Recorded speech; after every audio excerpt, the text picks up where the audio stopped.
কোটা সংস্কার আন্দোলনকে কেন্দ্র করে সহিংসতার ঘটনায় রাজধানীর বিভিন্ন থানায় দায়ের করা হয়েছে 200-রও বেশি মামলা। আসামি 2 লাখেরও বেশি মানুষ, যাদের অধিকাংশই অজ্ঞাত। এমন পরিস্থিতিতে আইনজীবীরা বলছেন, সিএমএম কোর্টে কয়েক গুণ বেড়েছে মামলার চাপ। বিপুল সংখ্যক আসামি আর তাদের স্বজনদের চাপে বেসামাল পরিস্থিতি আদালত পাড়ায়। 6000 mAh ব্যাটারির one and only power master NextG N73। আদালত প্রাঙ্গণের যেদিকেই চোখ যায় শুধু মানুষ আর মানুষ। কেউ সন্তানের জন্য, কেউ বাবা অথবা স্বামীর জন্য, কেউ বা আবার ভাইকে একটি পলক দেখার জন্য অপেক্ষা করছেন। পাও রিক্সা চালায়, আমার ঘরে সংসারে চালায়, আমরা না খায় মরতেছি। ছোট দোকান করে বন্ধ করে বাসায় চলে যেতেছে, ওই জয়কালী মন্দির থেকে আর গাড়িতে বেরিয়ে আলাইছে। আইনজীবীরা বলছেন, আইন পেশায় আসার পর থেকে আদালতে এত মানুষের চাপ আর কখনো দেখেননি তারা।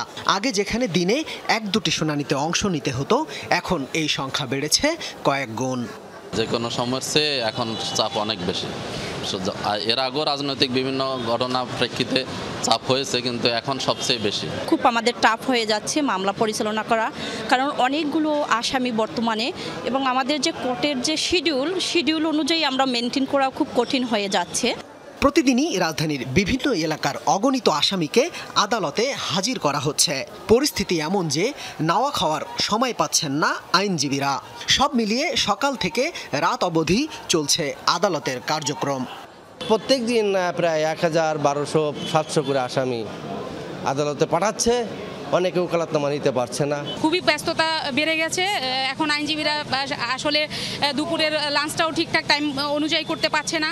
আইনজীবীরা বলছেন, সাধারণত রাজনৈতিক দলের নেতাকর্মীদের বিরুদ্ধে মামলা হতে দেখেন তারা। তবে এবার আসামিদের বড় একটা অংশই শিক্ষার্থী ও খেটে খাওয়া শ্রমজীবী মানুষ।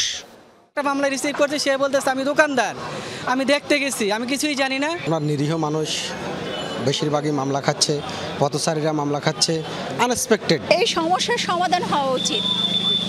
এখন যেটা হচ্ছে সেটা আমাদের কাম্য না। এমন অবস্থা থেকে উত্তরণে সরকারকে দ্রুত পদক্ষেপ নেয়ার আহ্বান জানান আইনজীবীরা। মামলা দিয়ে আদালতের ওপর চাপ না বাড়িয়ে সরকারকে আলোচনার মাধ্যমে সংকট সমাধানের আহ্বান তাদের। শামীম রেজা, যমুনা নিউজ, ঢাকা।